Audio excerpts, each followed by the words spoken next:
मी म्हणतो की आपण 2016 साली एक छोटंसं रोपटं लावलं होतं, त्याचं आज वटवृक्षामध्ये रूपांतर जे होतंय त्याच्यासाठी जर खरं म्हणलं तर विरोध खूप महत्वाचा होता. कारण कुठलीही गोष्ट विरोधातनं अजून चांगली होते. बरोबर.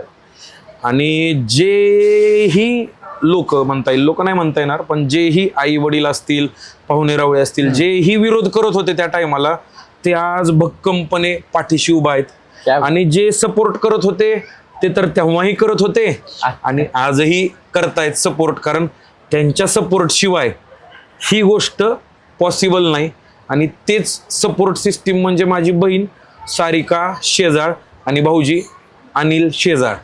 तर यांचा जो मेन सपोर्ट आहे, त्यामुळे आज आपलं हे जे वाडा दिसतंय सगळ्यांना मोठं झालेलं, त्याच्या मागे सगळ्यात स्ट्रॉंग सपोर्ट सिस्टीम ही त्यांची आहे.